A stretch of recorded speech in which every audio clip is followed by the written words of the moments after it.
এখন দেখেন গতকালকে সবাই একটা বক্তব্য খেয়াল করছে, তারেক রহমান সাহেব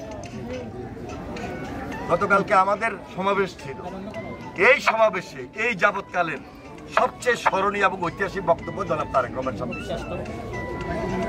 অনেক রাষ্ট্রপ্রধান বক্তব্য আমরা শুনছি, তারেক রহমান তো এখনো রাষ্ট্রপ্রধান না, উনি আমাদের মতোই তো একজন রাজনীতির সঙ্গে জড়িত রাজনৈতিক কর্মী, রাজনৈতিক নেতা, আমাদের ভারপ্রাপ্ত চেয়ারম্যান।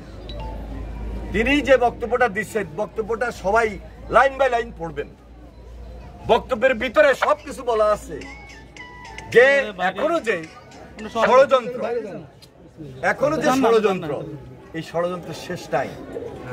যারা অতীত ফ্যাসিবাদ শক্তি, অতীত সরকার, কর্তৃত্ববাদী সরকার, যারা গুমের সঙ্গে জড়িত ছিল, খুনের সঙ্গে জড়িত ছিল, অত্যাচার, নির্যাতন এবং দুর্নীতির সঙ্গে জড়িত ছিল, তাদের কাছে এত টাকার শেষ নাই। বাইরে বসিয়েও ষড়যন্ত্র করতেছে, দেশের ভিতরে থাকিও ষড়যন্ত্র করতেছে। হয়তো অনেকের গা জ্বলি যায়, আমগো সামনে দিয়ে হাঁটে কিন্তু কিছু করি না, কারণ তারেক রহমান সাহেব বলছেন আইনকে হাতে তুলে নেওয়া যাবে না। হ্যাঁ, যারা চরম অন্যায় করছে, যারা চরম ভাবে অত্যাচার, নির্যাতনের, খুন খারাপের সঙ্গে জড়িত, জমি দখলের সঙ্গে জড়িত, প্রতিষ্ঠান সকলের সঙ্গে জড়িত, তাদের বিরুদ্ধে তো আমাদের ব্যবস্থা নিতে হবে। ব্যবস্থা নেওয়ার একটা প্রক্রিয়া আছে না? সাহস করে কেউ মামলা দিচ্ছেন, মামলা দিতে হবে। মামলা দিয়ে রাজনৈতিক ভাবে তাদেরকে মোকাবিলা করতে হবে। যদি তা না করেন তাহলে এই দেশে এই যে গণতন্ত্রের যে লড়াই, যে সংগ্রাম, যে আন্দোলন আমরা করছি, সেটা কাঙ্ক্ষিত লক্ষ্যে পৌঁছবে না। যদি কাঙ্ক্ষিত লক্ষ্যে পৌঁছতে হয় তাহলে আইনকে নিজের হাতে তুলে নেবেন না, রাজনৈতিকভাবে এই ষড়যন্ত্রকারীদেরকে মোকাবেলা করবেন। এটা আমাদের দায়িত্ব, দায়িত্বের মধ্যে পড়ে। সুতরাং এই দায়িত্ব নিয়ে আমরা সামনে আগাবো। আর আরেকটা কথা হলো, দেখেন তারেক রহমান সাহেব যে বক্তব্য দিচ্ছে, বক্তব্যের কথা কিন্তু খুব পরিষ্কার ছিল যে আমরা সম্পূর্ণভাবে সরকারকে সহযোগিতা করব, কোনোভাবেই যেন এই সরকার ফেল না করে। এই সরকার যদি ফেল করে জাতির দুর্ভোগ আছে, জাতির জন্য দুর্ভোগ আছে। অনেক কষ্ট করি আমরা একটা পর্যায়ে আসছি, দেশটাকে স্বাধীন করছি।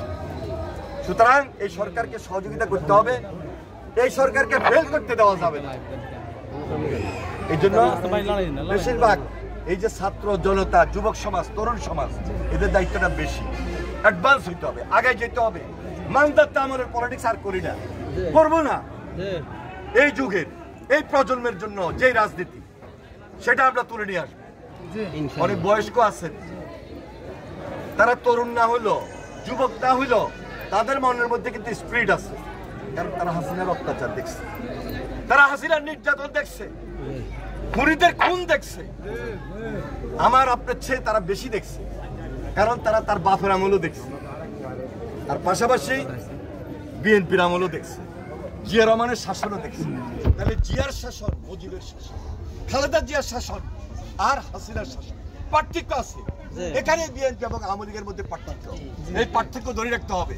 এই জন্য আমরা জনগণের জন্য আছি, জনগণের পাশে দাঁড়াই। মেডিকেল ক্যাম্প বলেন, বন্যার্ত মানুষের পাশে থাকি, খাদ্য সহায়তা বলেন এবং পুনর্বাসনের কথা বলেন, এবং রাজনৈতিকভাবে তাদের পাশে থাকি। তাদের জন্য যা যা যা করার দরকার সবকিছু আমরা করবো ইনশাআল্লাহ। একটা ধন্যবাদ না দিয়া পারি না। কেন ধন্যবাদটা দিচ্ছি দেখেন, এই যে ছাত্ররা যখন কাজ শুরু করছে রাস্তা সংস্কার, সঙ্গে সঙ্গে বুড়ারা যায় হাজির হয়েছে। সবাই আপনার কোদাল ধরছেন না, সবাই ইট পাথর মুরগি ফালাইছেন না, ব্যাগ ফালাইছেন না, মাটি মিক্স করে দিচ্ছেন না। এই কাজগুলা হঠাৎ করে হয় নাই। ছাত্রদেরকে আমরা উদ্বুদ্ধ করছি, রাজনীতি শিখাইছি। এই রাজনীতি কোথেকে আইছে? জিয়া রহমান থেকে আইছে। জিয়া রহমান সেদিন কোদাল ধরছেন, খাল খনন করছেন। আজকে ছাত্ররা কোদাল ধরি, ব্যাটসের লগে মাটি মিক্স করি, আজকে রাস্তা সংস্কার করছেন। নাহলে এই রাস্তা টেন্ডার হইব, 1 বছর লাগবে টেন্ডারের কাজ হইতে। 1 বছর হয় কিনা সন্দেহ আছে আমার। তাহলে আজকে এই কাজটা তো আমরা করছি। এই বাবা তো আমি ছাত্রদেরকে দিতে পারি, তরুণদেরকে দিতে পারি, যুবকদেরকে দিতে পারি। ধন্যবাদ সবাইকে। আসসালামু আলাইকুম।